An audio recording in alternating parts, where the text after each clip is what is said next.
Hey, it's Jared with State of Tech. In this video, we're going to talk about how to properly protect your Instagram account so that you don't get hacked or get taken advantage of. So this is going to be two parts in this video. We're going to talk about what you need to do to make sure that your account is as protected as it can be. And then we're going to talk about some things that you should watch out for just so that you don't get hacked. Now, hackings can be done very easily these days, and the reason that I'm making this video is because it recently happened to my wife. And in a previous video, I talked about how I was able to regain access to her account, and it was quite a process. And so in this video, we are going to talk about the protections that you can take, but we're also going to talk a little bit about what you should watch out for and just how you should be aware and mindful when you're on social media so that something like this doesn't happen to you. Most of the hacks that are happening these days are social engineering type of hacks. Those are the hacks where somebody takes advantage of another person through communication, relationship, getting them to do something, as opposed to what we see in a lot of movies, which is hacking the database or doing anything super technical in order to gain access. A lot of these social networking tools, these companies are getting pretty smart about this stuff. Malicious links that are sent that you would click on that would hack you are a lot harder to send because they are malicious links that come from who knows where. And it's much easier to track that stuff and for that to be removed or even unable to be posted in the first place. So hackers are using social engineering to communicate with people. And once they access an account that has followers, they will then reach out to those followers to hack or attempt to hack those accounts. And it's usually through some form of a conversation that they're having. So let's take a look at an Instagram account. This is my Instagram account. And if I click on my Instagram image down here, I can then go up to the settings and go into settings. And my account may look a little bit different because my account is a business or a creator account as opposed to a personal account.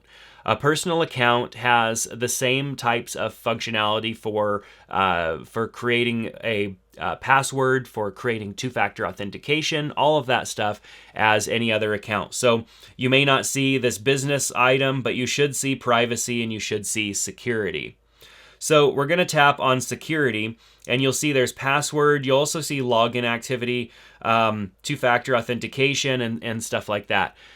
I recommend from time to time coming in and taking a look at your login activity and making sure that there are not any weird places that you have login activity showing up for. Like normally, if I had never been anywhere, I would wonder, when did I log in to Instagram from Homer, Alaska? Well, I was in Homer, Alaska at that time last year, so that's fine. And everything else looks fine. And there are even these up here, which it's asking for your verification. And so I could say, this was me. I can confirm these logins. And sometimes you'll see those even pop up if you log in to a new device to your Instagram account. So checking that login activity from time to time is good just to make sure that there isn't anything weird happening. Likely you would probably know because if your account was being accessed by someone else, they would be utilizing it for something, but it's good to check that login activity from time to time. Now under password, it will show when your password was most recently updated, and it will allow you to create a new password as well if you need to. I highly recommend using a tool that helps you manage your passwords. Using the same password on multiple accounts is not good. It's going to make it very easy for your accounts to get hacked. If somebody was to hack your account based on figuring out your password or knowing what your password was, they would then be able to hack everything that you have. And I get it. Memorizing or knowing passwords is a real pain. I gave up that a long time ago and use a tool called 1Password. So if I type in just the letter 1, I get 1Password. And if I unlock my phone, I get all of the passwords that I have that I've saved. And so just to show you what that looks like when you create one, I'm going to go to login. And I can go, I'll just type in Instagram. So this is a new account for Instagram. I could type in a username, so I'll just put a username here and hit next.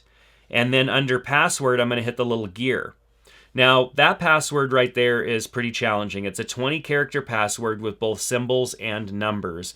And that's going to be a hard password for somebody to figure out. And I could slide this all the way over and make a password that's like, a lot of characters. But I would say, usually most websites can handle passwords of up to like 40 characters at least. And so that's a pretty tricky password. So what I would do is hit save. And so I'm going to change this to, so that I don't mess up anything and forget my old password. I'm just going to change that and hit save. So now what I have is the ability to just go in real quickly and copy that password.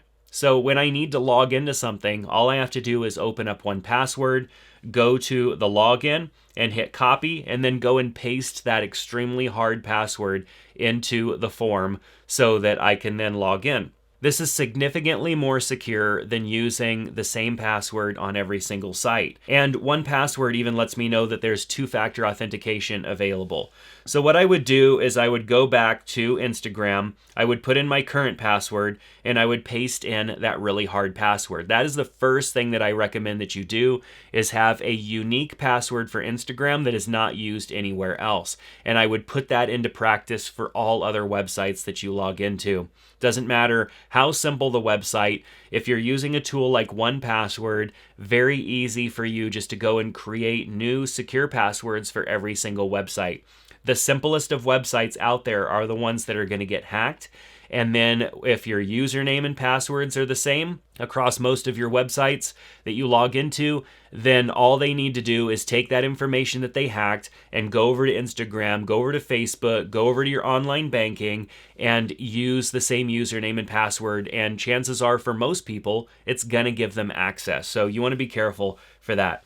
So make sure that you set your password and that you make it extremely tricky, and use a tool like 1Password, which makes it easy for you to remember passwords, because even having to type in that password manually because you wrote it down in a notebook or something, that's going to be a tricky password to even type in. So we've done that. We're going to go to two-factor authentication next.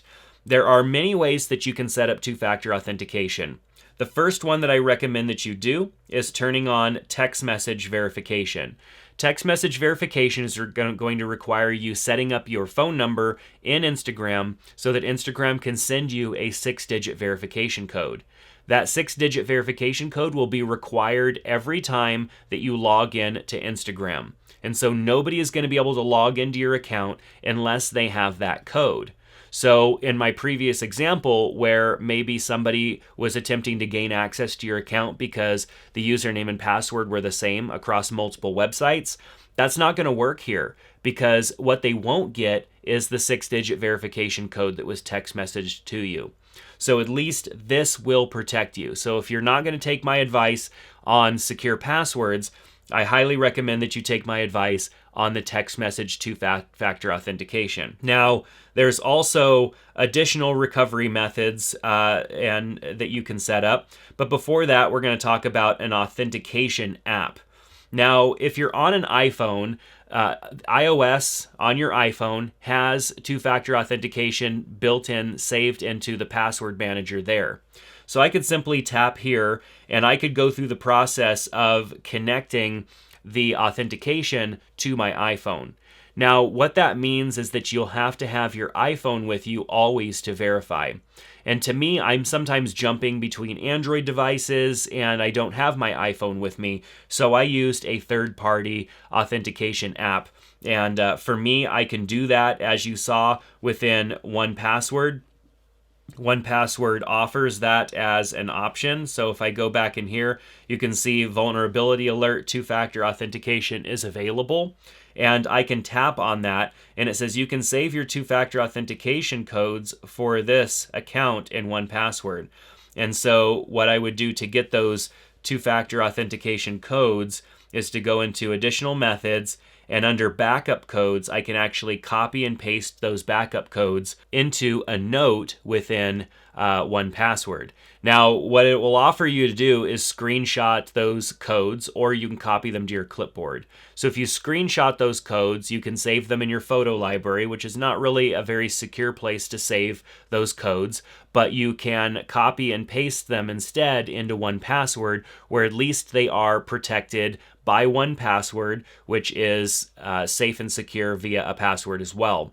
And so if I didn't mention it, but the concept of 1Password is you do have 1Password that you would use to access 1Password, where you would be able to then access all of your other passwords. So you still have to remember a password, and for me, I use Face ID Unlock on my iPhone to unlock 1Password. But you will also need a password for 1Password, and I recommend that that password is also a password that you don't use elsewhere. So with two-factor enabled, you're definitely much more secure than you were on Instagram than before. And if you use apps like WhatsApp, you can also enable WhatsApp as another form of two-factor authentication. And if you do know about setting up two-factor authentication in other devices, I can add multiple two-factor authentication devices. So even if I'm on an Android, I can use an Android authentication app like Google Authenticator or Authy, or there's a wide variety of them out there. I can use 1Password as well, or I can also use Apple as an authenticator as well. And you can see that I do have this enabled because I am using Authy as a tool to use for two-factor authentication. So another thing that I recommend that you do from time to time is go through the security checkup. The security checkup is going to recommend that you create a strong password from time to time and maybe even change that password. So if it's been 6 months or so since you've changed your password, if you're using the 1Password method like me, it doesn't matter what your password is. You could change your password weekly if you really wanted to. And if you have a big account with tens, 100,000 plus followers, I do recommend that you change your password probably weekly or bi-weekly. Those big accounts are big targets for hackers, and you definitely want to be very careful, especially if you have a bigger following on your Instagram account. Check that your email is correct. Check that your phone number is correct, and check that your two-factor authentication is connected as well. And lastly, your data and history, apps and websites that have connected to your Instagram account. These are apps and websites that you have given access to your Instagram account. It will show active, it will show expired, and it will show removed. Apps that are connected expire after a certain amount of time if you don't renew the connection, which is why I have a couple that are expired. And I highly recommend that you make sure that these are at least getting deleted if you're no longer using them. If there is anything that shows up as active, make sure that they are deleted and that those tools are unable to connect. So now we're going to jump over to Facebook Business Manager, and the Facebook Business Suite essentially is going to be something for those of us that have business accounts. Make sure that we are able to connect to our Instagram account from another app other than Instagram, so that if we even do get hacked, we have an alternative way to manage our account. Now, if you have a personal account and you don't have a business account, that's fine. Just skip to the next section where I go and look at the regular Facebook app. But in the business app, you can see here that I have both my Facebook and my Instagram accounts connected. If you don't have that, what you'll need to do is click down here and go to Settings, and under Instagram, you'll want to make sure that your account is connected. Now, for me, I wasn't able to just completely connect to this all through the Facebook Business Suite app. There are more settings on Facebook, and they're continuously changing these things all the time. Facebook has made major changes, it seems like every 6 months, and everything that I thought that I knew, I had to learn over again just because of the mass amount of changes that Facebook makes on their business platform. But you do want to make sure that there is access to your Instagram account. And then under page access, you do want to make sure that there is a personal account, somebody with a personal account, whether it's you or somebody that you know and trust, that has access to your page as well. If your Facebook page does not have a connection for whatever reason to a personal account, and a hacker is able to get access to your Instagram account, maybe your username and password was the same or something, and they were able to get access to your Facebook business page, then you're really going to struggle, especially if you don't have any additional ways of verifying your ownership of those pages. So make sure that your Instagram account is connected, because then I can scroll down here and I can manage my Facebook posts and my Instagram posts as well individually. And if there's stories posted, if my account was hacked,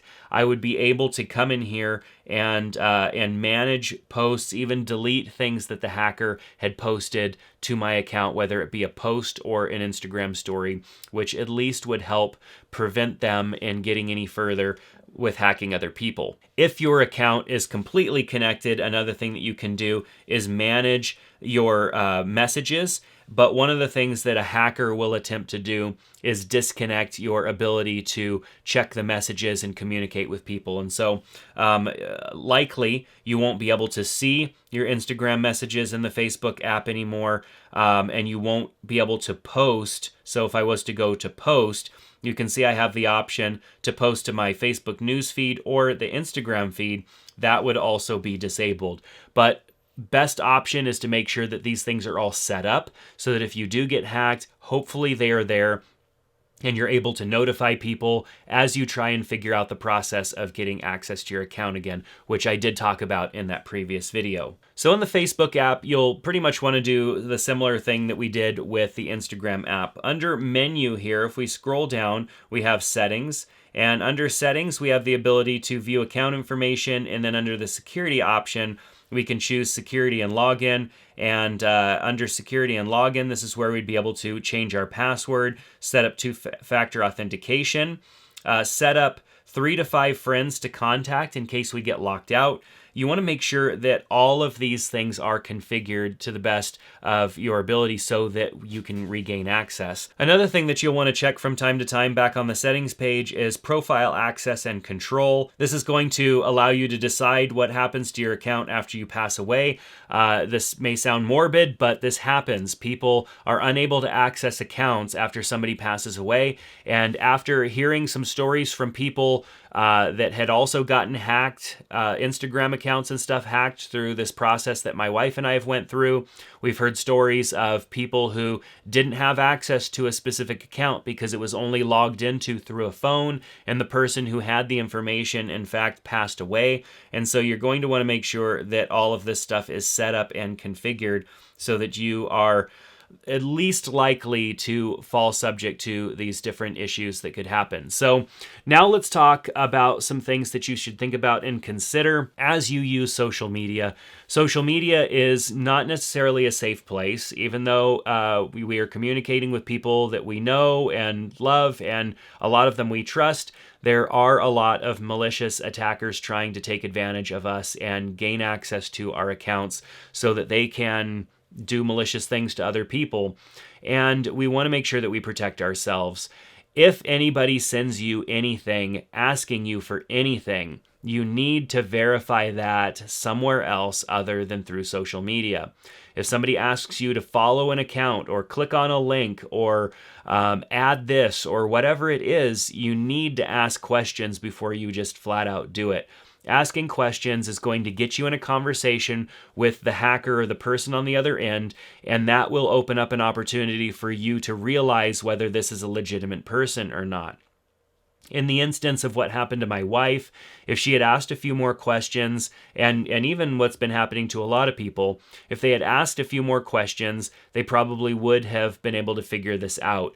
And when somebody sends you a link, you never click on a link that was sent to you unless it's sent to you by somebody you trust. And a lot of the links that we get sent these days are going to have some sort of a preview that pops up to let us know that that website is at least safe. And even then, you definitely need to check these things out. I don't like clicking on links because links can be cloaked, and cloaked links mean that it's displayed as a certain way, but when you click on it, it does something else. This often happens in emails, is that there are cloaked links that look a certain way, But when you click on the link or you click on the button, it takes you somewhere else. And so if I see a link and I think that it's okay, but I'm not 100% sure, I will take the link that I see, the visible link that is probably the safe link, and manually type that in as opposed to clicking on it. Clicking on the link, it could redirect you somewhere else. Another thing in most apps, on computers anyways, is you can mouse over the link and see what the link is, where the link is going to take you, and if it matches the link that was manually typed in. Another option would be to right click or to tap on a link and copy it to your clipboard and then paste it into a note-taking app, not into a browser, but into a notes app to see if it matches. And if it's some weird link that has a lot of, characters and stuff in it that don't make sense, don't click on it. Make sure that you test it in another way. If there's a way that you know of to test a link safely, I recommend just not even clicking or tapping or doing anything with that link. Make sure that you communicate with that person and ask them and just say, this link looks a little weird. Like, where does it go to? Like, what am I expecting here? And get in a conversation with that person so that you can see if that person is using the same type of verbiage and is speaking the same way that you would expect from that person. The person that was communicating with others through my wife's account was saying yo a lot. And my wife doesn't say yo. She never says that. And so people were starting to figure out, some people were figuring out that it wasn't my wife that they were communicating with.